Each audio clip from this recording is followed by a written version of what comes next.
You say you want to prosper. You say you desire wealth. But saying is not the same as allowing. Many declare, I want abundance. But deep within their subconscious mind, there's a silent command. Keep it away. I don't deserve it. Your conscious desire means nothing if your inner belief contradicts it, because the subconscious is the builder. It is the one that executes, not based on what you want, but based on what you accept as true. You may speak of financial freedom, but if deep inside you still carry guilt, shame, or fear around money, you are repelling what you say you desire. This is not punishment. This is programming. And what has been programmed can be reprogrammed. So I ask you now, do you truly believe that wealth belongs in your life? Or have you only been speaking what sounds good, while believing what keeps you small? You were not born afraid of wealth. You were trained to be. You were programmed to associate money with danger, guilt, or shame. Think back to what you heard growing up. Money doesn't grow on trees. Rich people are greedy. It's easier for a camel to pass through the eye of a needle. Each of these phrases entered your subconscious not as opinions, but as laws. And your inner mind obeys laws, even false ones. If you were taught that money causes problems, that wealth corrupts, that spiritual people should be poor, your subconscious will do everything in its power to protect you from what it believes is dangerous. So when you start affirming abundance, but feel inner resistance, that is not failure. That is programming defending itself. The first step is awareness. The second is repetition of a new truth. Because the code can be rewritten, but only if you stop defending the old one. The subconscious mind is not chasing wealth. It is chasing alignment. It seeks to keep your outer life in harmony with your inner identity. If you consciously desire money, but subconsciously believe that wealth is selfish, dangerous, or unspiritual, your mind will protect you by rejecting what you say you want. Why? Because it values safety above success. And to the subconscious, anything that threatens identity is unsafe. This is why so many self-sabotage. It's not that they're lazy, it's that their inner code says, success will make me different, and different means danger. Until you reprogram the identity, no affirmation will stick. No opportunity will feel right. And even if wealth arrives, you'll find a way to push it away. So the work is this. Become a match. Create a new self-image that says, wealth is who I am now. You may blame your salary, the economy, or the opportunities you missed, but lack is not fed by numbers. Lack is fed by identity. As long as you see yourself as someone who never has enough, your subconscious will protect that image by reproducing more of the same. You receive in life not what you beg for, but what your internal self believes is natural. And if not enough is your baseline belief, your outer world must reflect it. Your bank account is not the cause. It is the effect. It's a mirror, a printout of your internal settings.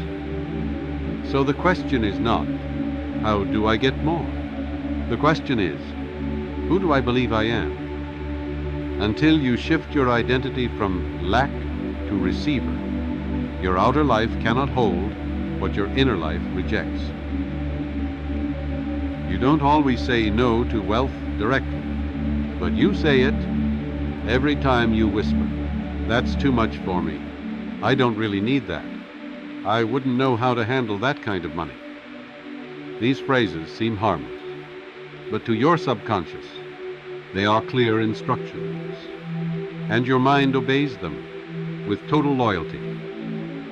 When you decline abundance, even in thought, you train your subconscious to believe that wealth is unsafe, unnecessary, or simply not meant for you.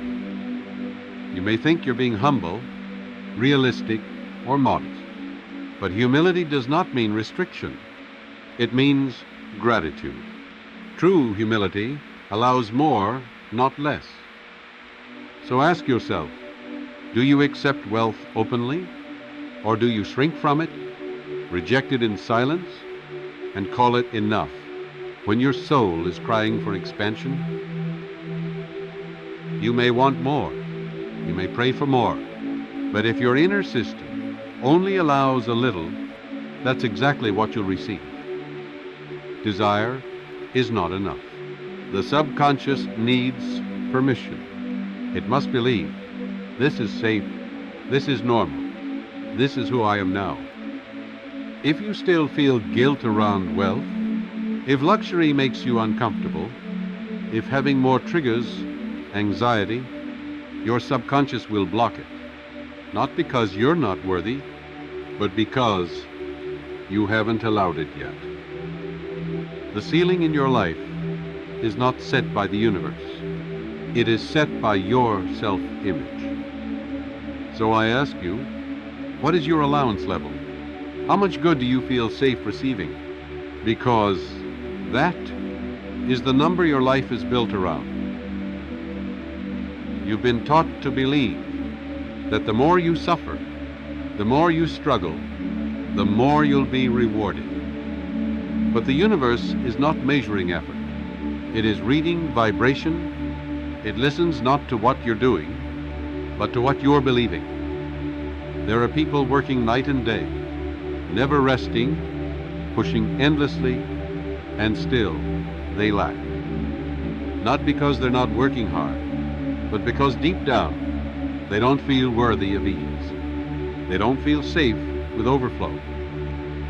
The subconscious doesn't ask, how much did you sweat for this? It asks, do you feel like someone who naturally receives this?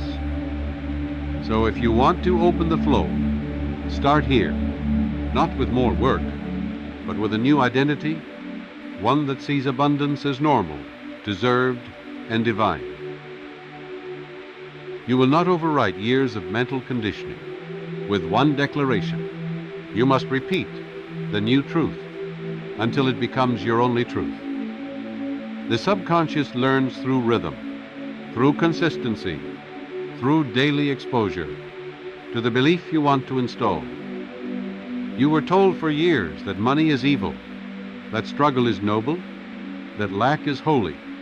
You heard it enough times to believe it. Now you must do the same with abundance. Speak it until it no longer feels foreign. Repeat it until it feels like home. Declare it until your cells agree. This is not fake. This is how the mind is wired. And what you hear daily, you eventually become. So do not speak prosperity once. Speak it as a ritual. Let repetition build the new code until the old one fades into silence. Money is not good. Money is not bad. Money is neutral. It simply magnifies the energy you carry. If you believe money is dangerous, it will avoid you. If you believe money is divine circulation, it will flow toward you. The subconscious does not attract what you admire. It attracts what you're in harmony with. And harmony is not in your words, it's in your vibration. You can say, I love money, but if deep down you resent those who have it, or feel guilt when you receive it, your subconscious will sense contradiction and block the flow. Money follows emotion. It mirrors your frequency, and it stays where it feels honored, not feared, not idolized, but respected. So shift your relationship. Bless what you have. Honor what you give. Welcome what returns. Because the way you treat money is the way it treats you. You are not bound by what your parents believed. You are not trapped by what society taught. You are not sentenced to repeat the patterns of lag. You have a choice, right now, to speak a new truth, to feel a new worth, to install a new identity. The subconscious will follow whatever pattern is repeated with emotion. So speak with conviction. Declare not as one who begs, but as one who has awakened. Say, I was made to receive. I allow wealth to enter. I trust abundance to surround me. I am safe with money. I am free with money. You are not waiting on the world. The world is waiting on you to rewire your code and believe. Start today, not with fear, not with doubt, but with a calm, quiet faith that says, it is already mine. You are not waiting for wealth.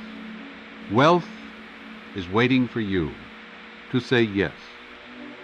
Not with fear, not with apology, but with faith. The code that was written in childhood can be rewritten by repetition, by decision, by conviction. You are not poor by nature. You are abundant by design. You were not born to lack. You were born to reflect the overflow of life. So from this moment on, walk like one who receives. Speak like one who welcomes. And think like one who is no longer afraid to have. The subconscious is listening. It's ready. Now you must decide. Will you keep repeating the old story? Or will you finally speak the new one?